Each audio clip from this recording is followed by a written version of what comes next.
जी, जी sir.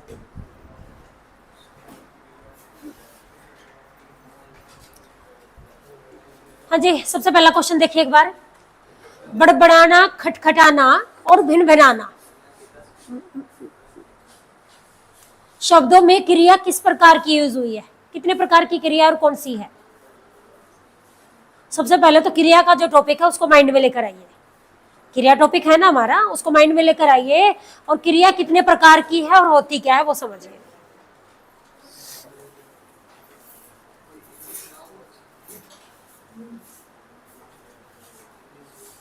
बताओ बेटा।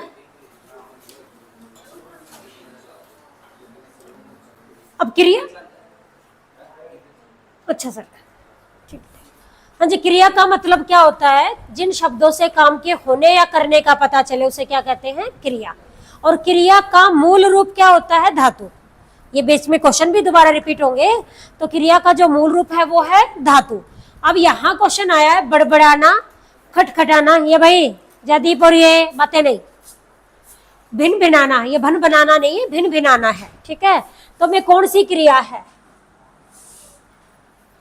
इन शब्दों में कौन सी क्रिया बताइए? जब भी क्रिया को, कोई भी साउंड है ना, साउंड को शब्द का रूप दिया जाएगा तो वो क्रिया क्या कहलाती है? अनुकरण। अनुकरण का मतलब क्या होता है? रिपीट करना, रीस करना। अब ये कहते हैं ना मेरा अनुकरण करिए, अनुकरण का मतलब मेरी रीस करिए, ठीक है। तो ये क्रिया क्या हो जाएगी? अनुकरण क्रिया, ठीक है। अगला क्वेश्चन देखिए। दो भिन्न भिन्न व्यंजनों के परस्पर मेल से जो व्यंजन बनता है उन्हें क्या कहते हैं? तो वो क्या होंगे? संयुक्त व्यंजन। क्योंकि संयुक्त का मतलब ही क्या है? दो अलग अलग व्यंजनों से मिलकर एक नया शब्द बनता है, तो उसको क्या कहेंगे भाई? संयुक्त। अब इसमें एक वर्ड आया बेटा, द्वितव। द्वितव कौन सा होता है?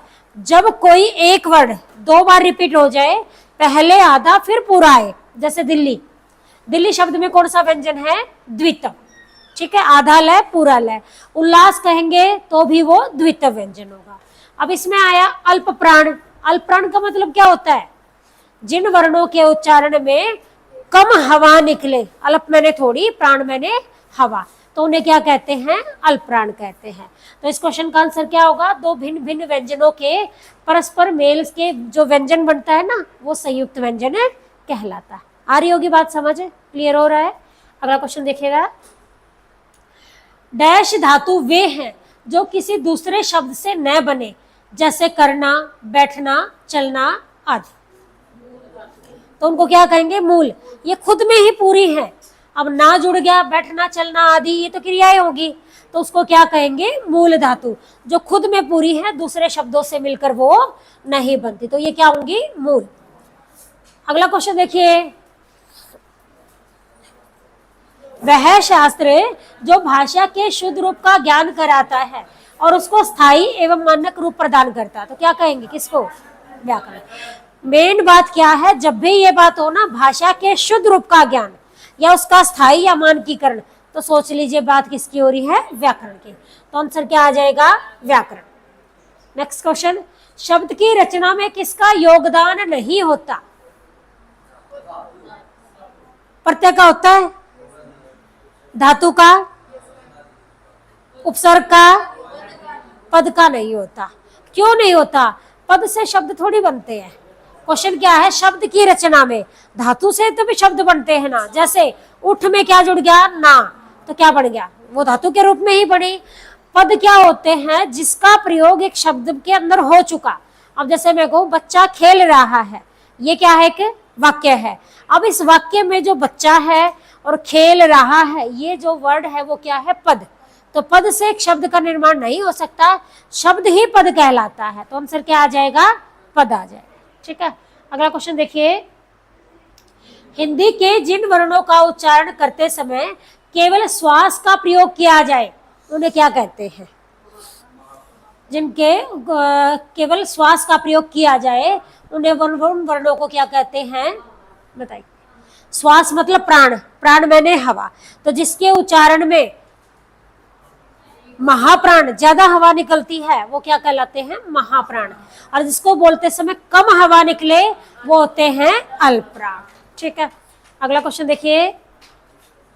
हिंदी वर्णमाला में ए और ए है क्या कहलाते हैं? अगर इस वर्ण की बात की जाए तो ये क्या है? अनुस्वार। अकेला ये पूछा जाए तो बेटा ये क्या है? अनुस्वार। लेकिन इसकी बात की जाए तो ये क्या है? विसर्ग। ठीक है, अंग से अंगूर जिसको बोलते हो ये अनुस्वार है और वो हमारा विसर्ग है। लेकिन इन दोनों की बात की जाए तो बनता है अयोगवाह। ठीक है, स्वर हमारे 11 हैं, मूल स्वर 4 हैं। स्वरों की सहायता से जो बनते हैं वो हमारे व्यंजन है। ठीक है, और संयुक्त अक्षर कौन से होंगे?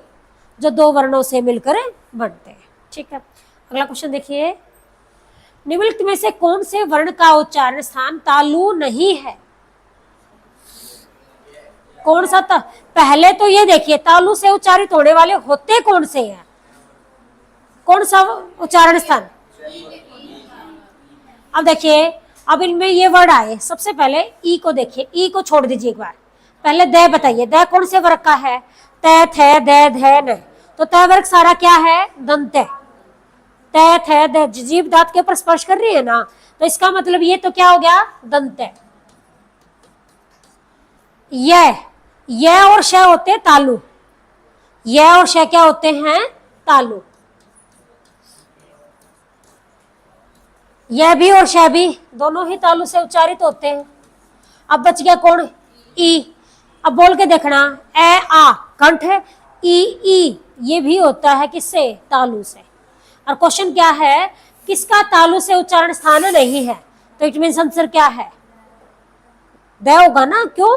क्योंकि तय वर्ग दंत है, तो तय थ द पूरा दंत है, तो इसका मतलब आंसर क्या हुआ? ये। और ये तीनों ही वर्ड क्या है? तालु से उच्चारित होते। आ रही है बात समझ? इस तरीके से हम क्वेश्चन को, चारों ऑप्शन को क्लियर करके बता सकते हैं किसके अंदर कौन सा यूज हो। अगला देखिए, निम्नलिखित में से कौन से वर्ण का उच्चारण स्थान मूर्धा नहीं है? पहले दिमाग में ये डालो, मूर्धा होती क्या है, उसका उच्चारण स्थान होता कहां से? बताइए। मूर्धन्य व्यंजन है कौन से? हमारे मुंह की ये गोल सी छत है ना ऊपर, वो होती है मूर्धा। ठीक है, ट ठ ड ढ बोलते तो जीभ ऊपर स्पर्श कर रही है, वही मूर्धा है। तो ट वर्ग क्या होता है? मूर्धन्य। ठीक है, अब ट वर्ग मूर्धन्य है, तो इसका मतलब ये तो किससे हो गया? मूर्धा से हो गया। अब ये क्या है? ड, ट ठ ड ढ, ये भी मूर्धा से हो गया। अब थ, त थ द ध, अभी तो बताया द, थ क्या है? दंत है, ये आ गया दंत है। री क्या होता है? री और रे ये दोनों ही मूर्धा से है, तो आंसर क्या हुआ? बस। तो चार ऑप्शन क्लियर होंगे तभी तो स्पष्ट होगा बेटा। अकेला आंसर देना पॉसिबल मतलब नहीं है, सफिशिएंट है। मैं बता दूं इसका उत्तर ये आ गया, तो ये क्यों नहीं है और ये क्यों है वो तो पता चले। इसका मतलब हमारे 4 क्वेश्चन हो गए एक क्वेश्चन के अंदर। इसका भी उच्चारण स्थान पता चला, इनका भी पता चला, तो आंसर क्या आ जाएगा? अब ये आ जाएगा। आ रही है बात समझ? अगला क्वेश्चन देखिए, विसर्ग का उच्चारण किसकी भांति होता है? हाँ, दिमाग पे जोर डालिए, पहले विसर्ग को सोचिए। होता क्या है विसर्ग?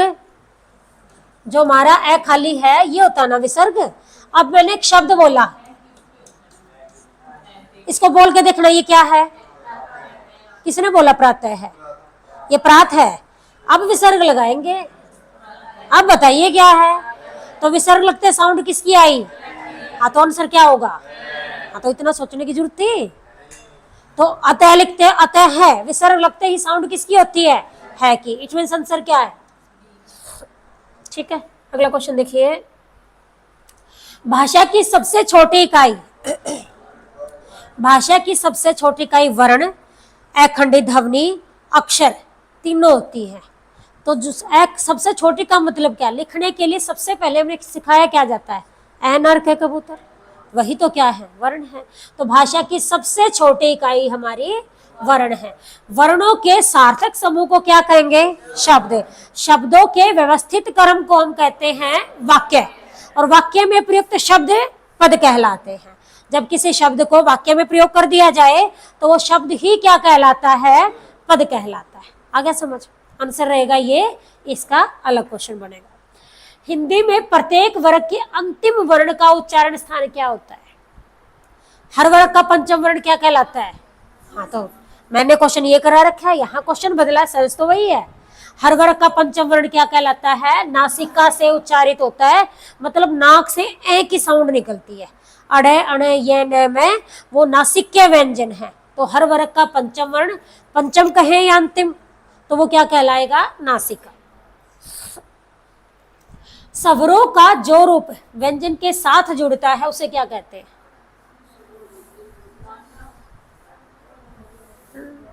देखो, स्वरों का जो रूप व्यंजन के साथ जुड़ता है उसे क्या कहते हैं? अरे इतना सोचने की जरूरत ही नहीं है, आंसर क्या है? मात्रा स्वर है, व्यंजन के साथ किस रूप में जुड़ेगा? अब जैसे मेरे को लिखना है की, अब ये क है, ई की मात्रा है, ई वर्ण थोड़ी लिखूंगी, मात्रा के रूप में जोड़ूंगी। अगर मेरे को लिखना है कई तो ये लिखूंगी ना, अगर की लिखना है तो स्वर इसके साथ किस रूप में जुड़ेगा? मात्रा के रूप में। तो आंसर क्या आ जाएगा? मात्रा। च वर्ग का उच्चारण स्थान मुख्य किस भाग से होता है? बोल के देखिए, च छ ज झ, तो क्या होगा? तालु। कंठ है, सबसे पहला क्या है? जैसे हम कहते हैं ना, आंसर आएगा भाई क वर्ग है, क ख ग घ, बोल के देखेंगे तो हवा कहां से निकल रही है? कंठ से, तो क वर्ग क्या है? कंठ है। फिर बोल के देखिए च छ ज झ, कंठ से थोड़ा सा आगे हल्का सा महसूस हो रहा है ना, तो वो हमारा तालु। तो जो च वर्ग है, बातें नहीं बेटा, बातें नहीं, ये क वर्ग हो गया, ये च वर्ग हो गया। अब बात करते हैं मूर्धा की, तो ट ठ ड ढ, मूर्धा से कौन सा होता है? ट वर्ग। अब आ गया ओष्ठ, प फ ब भ म, होठ आपस में स्पर्श कर रहे हैं, तो ये क्या हो जाएगा? प वर्ग। अब आंसर देखो तुम कौन सा है? आंसर क्या हुआ? क्वेश्चन क्या है? च वर्ग का उच्चारण स्थान किससे होगा? तालु से। इसका मतलब ये हमारा आंसर है। तो एक क्वेश्चन में 4 क्वेश्चन हो गए, ट वर्ग का भी पता चल गया, प वर्ग का भी पता चल गया और उसका भी। ठीक है, अगला क्वेश्चन देखिए, नंदन वन शब्द में कितनी मात्राएं? ये 2016 की बात है ना, हरियाणा पुलिस में 2016 में एग्जाम में पहली बार ये क्वेश्चन आया था, मतलब जिसके बाद क्लास में छंद करवाए गए थे। इससे पहले HSSC के अंदर कभी भी छंद नहीं करवाए जाते थे।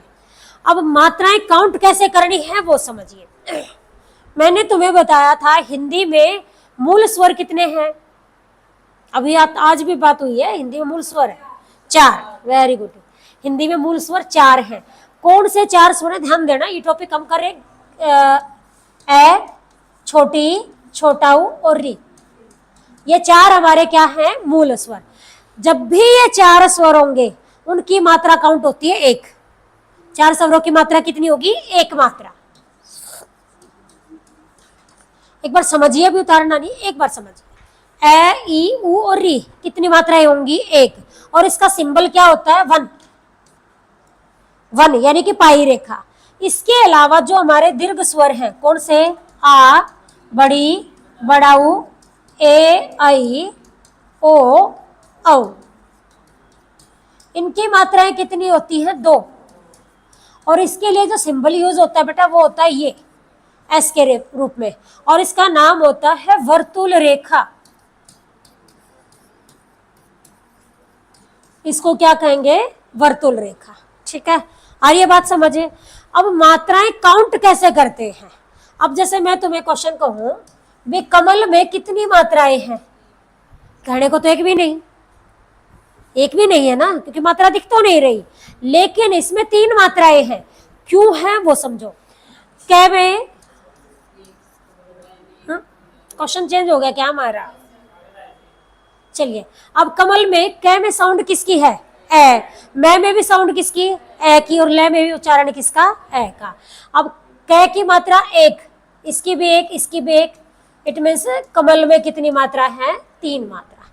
अब अगला वर्ड देखिए, अब मैं लिखूं दिवस। दिवस में मात्राएं कितनी हैं? 3 है। क्यों है? द में कौन सी मात्रा आई? छोटी की मात्रा। छोटी का मतलब क्या? 1 मात्रा। छोटी किसके लिए यूज होगी? 1 मात्रा के लिए। व में साउंड किसकी है? ए। ए की एक, से में भी आवाज किसकी, ए, तो बराबर है कितनी, 3 मात्रा। आ रही है कुछ बात से पकड़ में। अब जैसे मैं लिखूं महाराजा, कितनी मात्राएं हैं बताइए, दिमाग पे थोड़ा सा जोर डालो, फटाफट बताओ कितनी।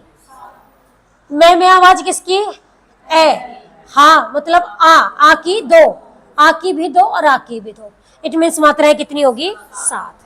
ये ध्यान लो, ये चक्कर होता है मात्राओं को काउंट करने का। ए, छोटी, छोटा वो री, इनकी मात्रा होती है बेटा 1, डबल है तो मात्राएं डबल हो जाएंगी, यानी कि 2 हो जाएंगे। अब अगर कोई वर्ड आधा है, ध्यान दीजिए, अगर कोई वर्ड आधा है उसकी मात्रा काउंट नहीं की जाती, क्योंकि इसके अंदर स्वर नहीं है, और स्वर नहीं है तो मात्रा भी नहीं है। किसमें, नंदनवन में सुनिए ध्यान दीजिए एक बार। अब मैंने बोला जैसे ये वर्ड था हा का मतलब क्या होता है जमा में आ। अगर इसका विच्छेद करोगे तो ये लिखोगे ना, है में क्या जुड़ा, आ। बचपन में 12 खड़ी सीख रखी है, सबने पढ़ रखी है, क का की कू कू क्री के कई को कऊ कंग कह है, पढ़ रखी है 12 खड़ी।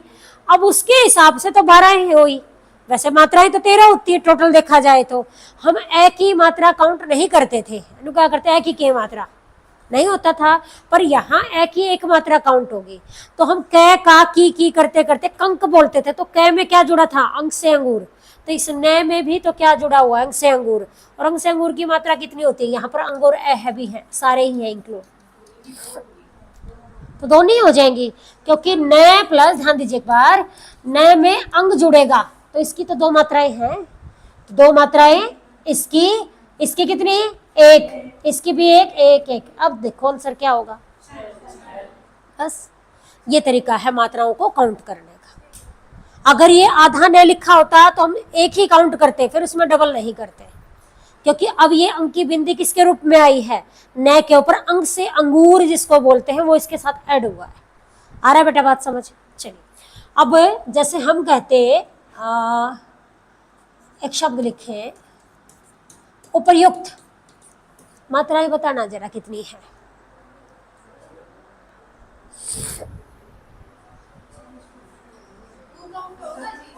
बिल्कुल काउंट होगा, ऊ की 1, पै की भी 1। अब आधार है जो सिर पे बैठा उसकी मात्रा काउंट करूं कि ना करूं, क्यों करनी है, आधे वर्ण की काहे को होगी भाई, जो सिर पे बैठा है वो आधा है, और आधे वर्ण की क्यों होगी, ये होगी, यह के ऊपर छोटा ऊ है तो होगी, इसको छोड़ दीजिए फिर तय की होगी। सिर्फ 4 मात्राएं हैं, जो वर्ण आधा है वो काउंटेबल नहीं होगा, क्यों, क्योंकि इसमें स्वर नहीं है, और स्वर नहीं है तो बेटा मात्रा भी नहीं हो सकती। आ रही है बात समझ, क्लियर है। अगला क्वेश्चन देखिए, देवनागरी लिपि में कुल कौन सी, हाँ तो फिर मात्रा है तो क्या हुआ बेटा, काउंट तो होएगी, किसमें,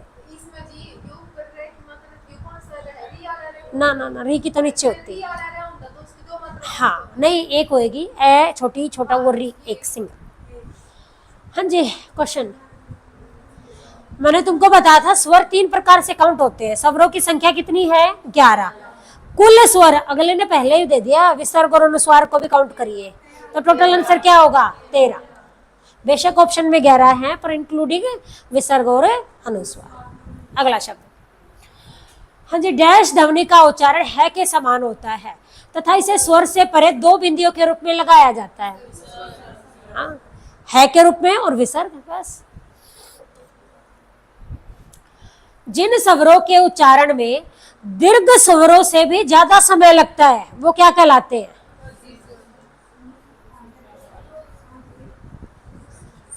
ऑप्शन नंबर, क्यों, पहले तो क्वेश्चन देखिए और जो 4 ऑप्शन दिए, 3 ऑप्शन दिए ना, तीनों को एक्सप्लेन सब। ह्रस्व स्वर कौन से होते हैं, जिनको बोलने में बहुत कम समय लगे या एक मात्रा जितना समय लगे। दीर्घ होते हैं वो कौन से, जिनको बोलने में 2 मात्रा जितना समय लगे या ह्रस्व से डबल लगे, ठीक है, ह्रस्व से ज्यादा लगेगा या 2 मात्रा जितना, तो वो क्या होगा, बस सुनिए, दीर्घ स्वर। अब दीर्घ से भी ज्यादा लगता है तो वो होता है बेटा प्लुत स्वर। प्लुत स्वर में 3 मात्राओं जितना, या कह सकते हो सबसे अधिक वो समय लगता है। ठीक है, तो आंसर क्या होगा, प्लुत स्वर। एक और चीज समझिए, प्लुत स्वर का प्रयोग क्या हिंदी में होता है, नहीं होता। इसका प्रयोग संस्कृत में होता है। और सबसे बड़ी बात है, किसी को पुकारने में और नाटक के संवाद में किसका प्रयोग होता है, प्लुत स्वर का प्रयोग होता है।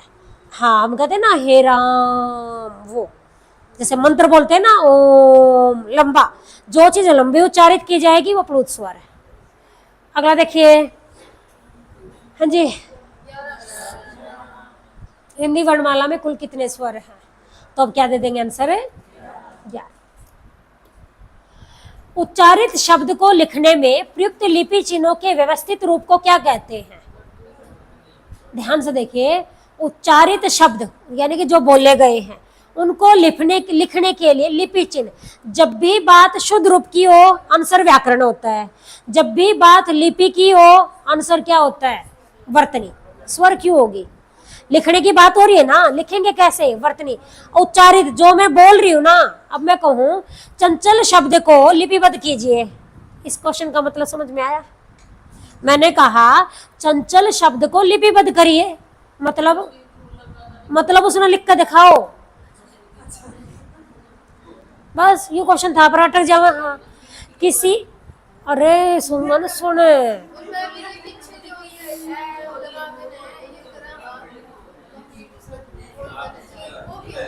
कौन सा वाला वर्ण विच्छेद।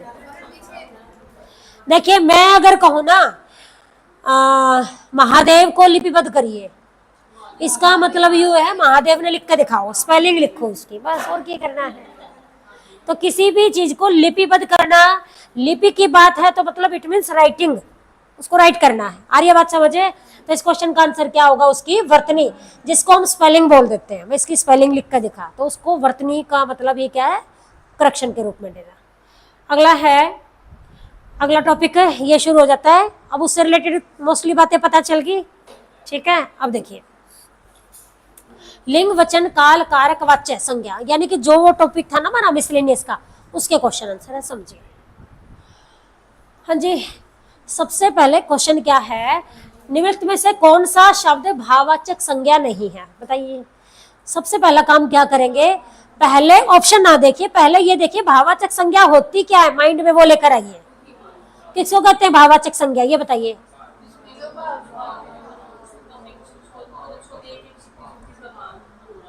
नहीं, भाव उत्पन्न नहीं करना, जिस चीज को टच नहीं किया जा सकता वो भाववाचक संज्ञा, ये सोच लीजिए। सिंपल डेफिनेशन है, क्योंकि एक्सप्लेनेशन का तो टाइम थोड़ा सा कम है। भाव का मतलब क्या है, जिसको फील किया जाए, जिसको स्पर्श ना किया जाए, वो भाववाचक संज्ञा है। ठीक है, पांडित्य, बुद्धिमान, माधुर्य, महानता। अब देखिए, इसमें एक वर्ड है, 3 तो क्या है, भाववाचक संज्ञा है। क्वेश्चन क्या, भाववाचक संज्ञा नहीं है। तो एक बार चलिए अपने अकॉर्डिंग आंसर बताइए, फिर मैं बताती हूँ। आंसर है बी। क्यों है, राम बुद्धिमान है तो विशेषता होगी बेटा। पंडित से बनता है पांडित्य, मधुर से बनता है माधुर्य, महान से बनती है महानता। तीनों ही भाववाचक संज्ञा है। बुद्धिमान, राम बुद्धिमान है तो बुद्धिमान का मतलब, बुद्धिमान वर्ड किसके लिए यूज हो गया, विशेषण के लिए, तो वो विशेषण है और 3 भाववाचक संज्ञा है। हाँ, उसने ये कम बुद्धिमता से किया तो उसको फील किया हमने। हाँ जी, बूढ़ा शब्द का भाववाचक संज्ञा रूप क्या होगा, बूढ़ा से क्या बन जाएगा, बुढ़ापा।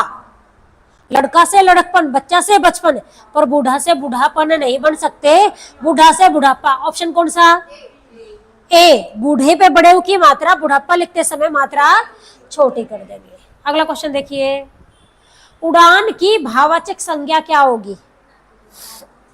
उड़ान की, उड़ना की, सॉरी, हाँ जी, उड़ान और उड़ने की बात होगी। हाँ जी, उड़ना की भाववाचक संज्ञा उड़ान। ठीक है, तो आंसर क्या हो जाएगा, बी। तो उसकी उड़ान बहुत ऊंची थी, हमने उसको फील किया। जो चीज फील की जाएगी वो भाव के अंदर आएगी। बुरा शब्द से क्या बनाया गया, बुरा से बुराई।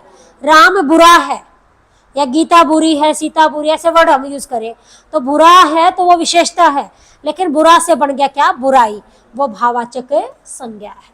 ठीक है, अगला क्वेश्चन देखिए, दया शब्द का विशेषण। दया से क्या बन जाए, दयालु, तो हम कहेंगे राम दयालु है, तो राम की विशेषता हो गई ना। तो मैंने जब इसका विशेषण का टॉपिक कराया था तो एक ही बात बताई थी, विशेषण छांटने का सबसे इजी तरीका क्या है, उसको एक सेंटेंस में कन्वर्ट कर लीजिए। देखो जितने भी मैं वर्ड अब राम के साथ जोड़ूंगी ना वो सारे विशेषण हैं, जैसे राम अच्छा है, बुरा है, वीर है, कायर है, मोटा है, पतला है, लंबा है, छोटा है, काला है, गोरा है, ये जितने वर्ड बोले ना सारे विशेषण हैं, क्योंकि एक सेंटेंस को क्रिएट कर रहे हैं ना, जिससे सेंटेंस बनेगा वो विशेषण हो जाएगा। अब देखिए दया से क्या बनेगा, दयालु, दयालु है तो दयालु उसकी विशेषता है, और दया शब्द क्या होगा, भाववाचक संज्ञा। मुझे उस पर दया आई तो दया तो फील करी, दया से क्या बन गया, दयालु नहीं है, दयालु बनेगा बेटा, विशेषण, विशेषण की बात हो रही है ना। दया खुद में ही भाव है, दया वर्ड खुद में ही भाव है, हाँ भाव का विशेषण बनेगा ना। चतुर शब्द का भाववाचक, चतुर से क्या हो जाएगा, चतुराई। फिर चतुर शब्द क्या हुआ ये बताइए, राम चतुर है, चतुर है तो विशेषता है, चतुर से क्या बन जाएगी, चतुराई। अगला शब्द देखिए, लड़का शब्द का भाववाचक, लड़का से लड़कपन। अगला क्वेश्चन, शहर क्या है,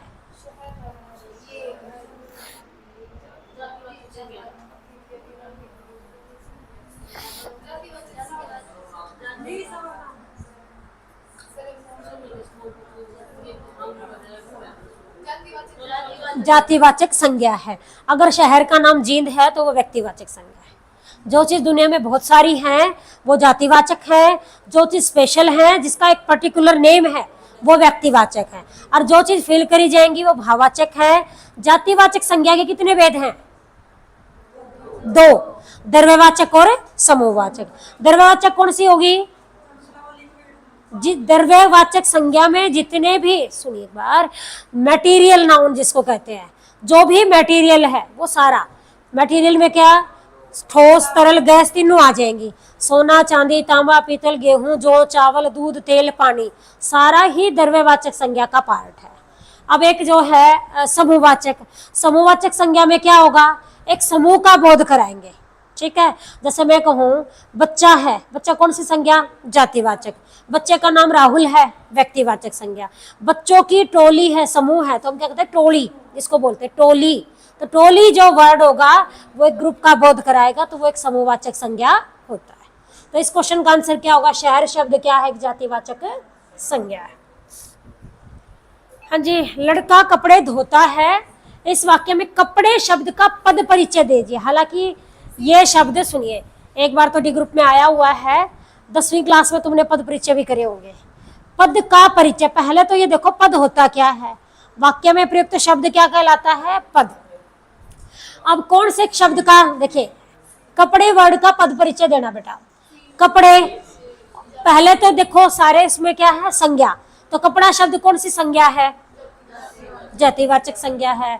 अब ये कपड़े पहने, पहना या कि कपड़े पहनी, पहने, इसका मतलब ये पुल्लिंग है। अब देखिए ये एक वचन है कि बहुवचन है, बहुवचन है। अब राम, अब हम कहते हैं ना लड़का कपड़े धोता है, अब लड़का धोता है क्या, कपड़े, तो मतलब ये कौन सी क्रिया हो जाएगी, सकर्मक क्रिया, तो इसका मतलब इसमें कर्म भी है, क्रिया का कर्म है। लड़का धोता है क्या, तो कपड़े, इससे जो आंसर मिलता है वो हमारा कर्म होता है ना, तो इसमें कर्म कारक है, तो इसके हिसाब से आंसर क्या आ जाएगा, सी। और ये बात से समझे, तो यही होता है पद परिचय में, ये बताना होता है ये जो वर्ड है ये पुल्लिंग है, स्त्रीलिंग है, कौन सी संज्ञा है, सर्वनाम है, क्या है, तो इसके हिसाब से आंसर ये आ जाएगा। अगला देखिए, मेरी आंखों में दर्द है, अब दर्द को तो महसूस करूंगी ना, तो इसका मतलब ये कौन सी संज्ञा है, तो जहां ऑप्शन में भाववाचक है वो अपना आंसर है, आगे जाओ ही मत, तो क्या होगा, भाववाचक, क्योंकि दर्द को फील किया जाएगा, और ऑप्शन में भाववाचक एक ही है, आगे जाने की जरूरत ही नहीं, इसका मतलब वो हमारी भाववाचक संज्ञा। ठीक है, अगला देखिए, गाय फल खा रही है, तो गाय शब्द क्या होगा, कौन सी संज्ञा है, व्यक्तिवाचक है, एक वचन है, गाय शब्द स्त्रीलिंग है। हाँ जी, कर्म कारक है, खा रही है क्रिया का कर्म है। एक सेकंड,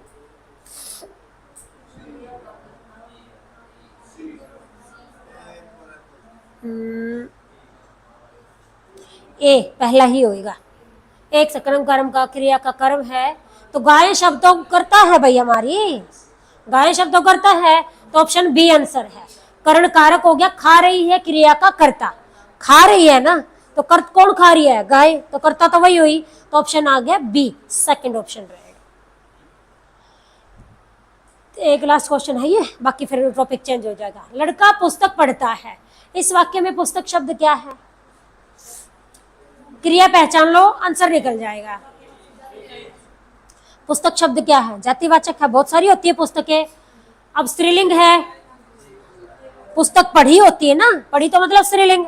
अब एक वचन है कि बहुवचन? एक वचन। कर्म कारक है, तो लड़का पढ़ता है क्या? पुस्तक। आंसर मिला तो मतलब कर्म कारक, और क्रिया का कर्म है, तो ऑप्शन क्या आ जाएगा? ए। समझदार लड़के नहीं लड़ते, इस वाक्य में लड़के प्लूरल है, और कौन सी संज्ञा है? जातिवाचक। तो जातिवाचक देखिए कहाँ है? ऑप्शन सी आ गया, आगे जाने की नीड ही नहीं है। हाँ जी, ज्ञानवान पुल्लिंग शब्द है, ज्ञानवान पुल्लिंग शब्द है, इसका स्त्रीलिंग क्या होगा? एक तो ये पूछा जाए ज्ञानवान का स्त्रीलिंग बताइए, अब क्वेश्चन दूसरे तरीके से पूछा है। अगर जिस भी शब्द के पीछे वान लग जाए, वान है, तो उसको प्लूरल, इसमें सॉरी बहुवचन क्या है, स्त्रीलिंग बनाते समय उसके साथ वती जोड़ दीजिए। ज्ञानवान, ज्ञानवती, तो आंसर क्या होगा बेटा? ए। अब जैसे मैं कहूं सत्यवान, तो आंसर क्या देंगे? सत्यवती। बलवान, बलवती। अगर किसी शब्द में मान आ जाए तो आंसर क्या हो जाएगा? मति। तो श्रीमान का क्या होगा? श्रीमती। ठीक है, आ रही है बात समझे? अब श्रीमान, श्रीमती, आयुष्मान, आयुष्मती। मान है तो मति, वान है तो वती में कन्वर्ट। हाँ जी, पुल्लिंग शब्द छाटिए। पुल्लिंग और स्त्रीलिंग छाटने का एक ही तरीका है। देखिए, कोई भी शब्द है, उसका पुल्लिंग क्या है, स्त्रीलिंग छाटने का एक ही तरीका, क्या? उसको एक सेंटेंस में कन्वर्ट कर लीजिए। जैसे अब हम कहते हैं कहानी, कहानी पढ़ा के कहानी पढ़ी, पढ़ी मतलब क्या? स्त्रीलिंग है। एकांकी, पढ़ा के पढ़ी, एकांकी होती है एक नाटक जो एक ही अंक में, एक ही एपिसोड का होता है। जीवनी, पढ़ी, नाटक देखा या लिखा, तो क्या मतलब वो क्या हो गया? पुल्लिंग। तो इसमें पुल्लिंग शब्द कौन सा होगा? नाटक। चलिए अगला क्वेश्चन देखिए। कौन सा शब्द स्त्रीलिंग नहीं है? इसका मतलब वो पुल्लिंग है, स्त्रीलिंग नहीं है तो मतलब वो पुल्लिंग है, तो ढूंढिए। दुनिया क्या है? दुनिया देखी, तो मतलब स्त्रीलिंग।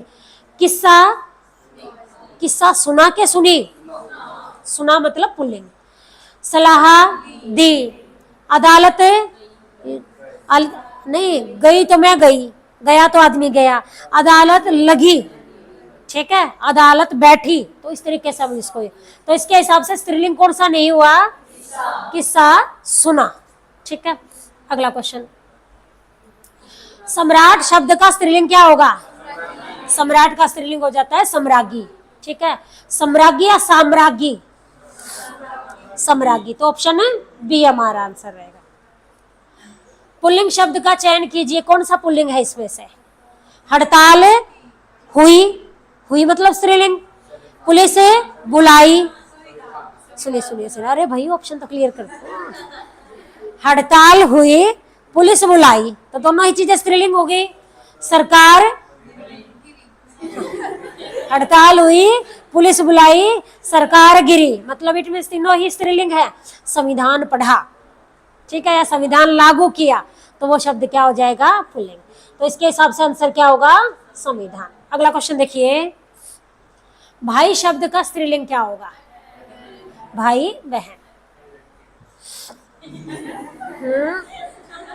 क्या कह रहा है?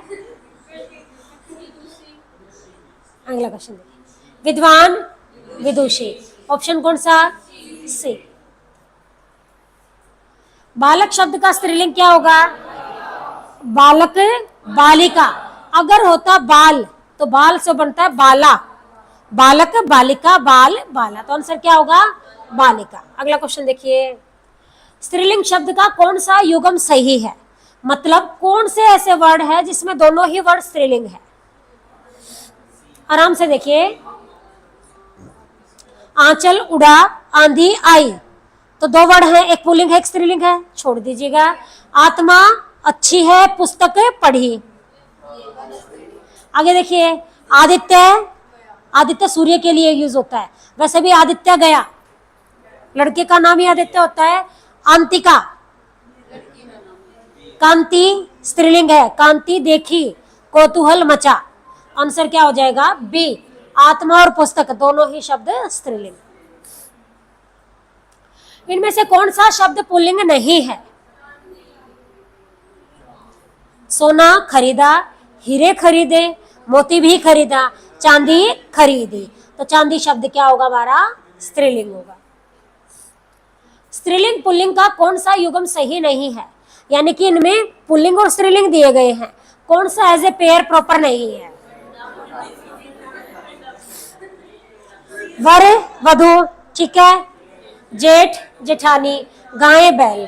पंडा से पंडित नहीं होता, पंडा से क्या बनेगा? सुनिए, पंडा से पंडाइन, पंडित से पंडिताइन, आइन पर तो जुड़कर पड़ेगा ना, तो वो पंडा वर्ड, अरे पूरा एक्सप्लेन किया था। पंडे किसको बोलते हैं? पेंडा नहीं, अरे मटका पानी वाला पेंडा नहीं। मैंने तुमको एक्सप्लेन भी किया था कि जहां पिंडदान करवाने जाते हैं ना, जो पिंडदान का कार्य करे वो पंडा होता है। पंडा से बनता पंडाइन स्त्रीलिंग, पंडित से पंडिताइन, ठीक है। और लगा लो जो पिंडारे में बैठते हैं या गढ़गंगा में जो पिंडदान के लिए बैठते हैं ना, वो है, ठीक है। मतलब कुल मिला के समझ में आ गई बात है। अच्छा, तो ये हमारा जो प्रॉपर है वो आंसर है नहीं, ये पंडा से बनेगा बेटा, क्या? पंडा। अगला क्वेश्चन, स्त्रीलिंग शब्द नहीं है, मतलब पुल्लिंग छाट दीजिए। अंगूर खट्टा है, नंदिनी गई, घड़ी देखी, क्यारी बोई, तो आंसर क्या? हाँ, क्यारी बोई, क्यारी भरी, कुछ कर लो भाई। हाँ, क्यारी बनाई। स्त्रीलिंग शब्द कौन सा है? पीपल लगाया, समुंदर देखा, समुंदर बोलूं कि समुद्र बोलूं? अंकी बिंदी लगेगी कि नहीं लगेगी? नहीं लगेगी, कभी भी समुंदर नहीं होता बेटा, समुद्र ही होता है। सुपारी दी, आजकल तो तोड़ी नहीं, सुपारी दी। हाँ जी, सिंधु घाटी की बजाय अब हम यहाँ सिंधु का मतलब समुद्र लेंगे। सिंधु सभ्यता भी होती है, लेकिन सुपारी शब्द हर हालत में स्त्रीलिंग ही रहता है। सुपारी तोड़ा देखा है? नहीं, हम हाँ सुनिए, सुपारी दी, सुपारी तोड़ी, सुपारी खाई, तो हर सिस्टम में वो क्या होता है? स्त्रीलिंग होता है। तो इसका मतलब आंसर क्या हो गया? कौन सा शब्द स्त्रीलिंग, निम्न में से स्त्रीलिंग शब्द कौन सा? तो आंसर क्या हो गया? सुपारी। आ रहा है ठीक समझ में? एक क्वेश्चन और देखिए, हाथी शब्द का स्त्रीलिंग ऑप्शन ए या बी? ए, हाथी से हथीनी, हाथीनी नहीं होगा। घोड़ा कौन सा? फिर देख लेंगे। स्त्री हाथी नहीं होता, वो मैंने आप लोगों को बताया था, नरिया मादा जुड़ता है ना बेटा, नरिया मादा। हाथन भी क्या दे तेरा के भरोसा, हाथी तो हाथन पर लिखा नहीं जा सकता। सीधी सी बात है भी, बोलना कुछ भी पर लिखने में नानी को मांगे कह लो, नंबर थारे कटने मैडम का नहीं। मैडम ने रूल बता दिया, मैडम ने समझा दिया भाई ये काम ऐसे है तो ऐसे होगा, वो तुम्हारा है बेटा, नंबर कटेंगे कि नहीं, ठीक है। अब वो फिर क्या दोगे जी? आशीर्वाद पर सह पे लगा के आएंगे, लगाया ना, मैडम ने रूल बता दिया, अब तुम्हारी जिम्मेदारी है इसको सही यूज करते हो या नहीं। चलिए 30 करते हैं। चूहा शब्द का स्त्रीलिंग क्या होगा? ऑप्शन है बी। मेन कहने का मतलब ये है, ध्यान दे रहा है, एक सेकंड। बूढ़ा से शब्द बनता है बुढ़ापा, बुढ़ापे बड़े की मात्रा, बुढ़ापा करते ही मात्रा क्या होती है? छोटी। चूहा बड़े की मात्रा, चूहिया पे बेटा, बस ये ध्यान रखने वाली बात है। हंस है, हंस का स्त्रीलिंग हंसिनी, तो बड़ी की मात्रा को छोटी की मात्रा के साथ जोड़ता है, ठीक है जी, आज के लिए इतना ही, बाकी कल करते हैं। ओके जी। और हाँ, एक बस एक क्वेश्चन और। एक शब्द है तेजस्वी, तेजस्वी यादव नहीं है पर हाँ। तेजस्वी का स्त्रीलिंग क्या होगा? कुछ वाक्य मैंने लिखवाए थे शब्द जिसमें इन्हीं परतें जोड़ देंगे। तेजस्वी से तेजस्विनी करेंगे ना तो मात्रा देखनी है मेन क्या होगी। अब तेजस्वी तो कर देंगे तेजस्विनी, आगे की यानी कि छोटी की मात्रा उसको यूज करेंगे। ठीक है, तेजस्वी तेजस्विनी। अब हमने बोला ना हंस, छोटी की प्लस बड़े की हंसिनी, कुमुद से कुमुदिनी, ये वर्ड बन जाएगा। ठीक है जी। हाँ बेटा, चलो वो मैं बोल दूंगी, सर जोड़ सी पीडीएफ बनाएंगे वही कर देंगे। ठीक है, ठीक ठीक है बेटा। चलिए आज के लिए इतना ही, बाकी कल करते हैं। अब इसको बैक करना मैडम ने आता नहीं, वो आप करेंगे। वो ऊपर जाऊंगी सब सर देखेंगे ना।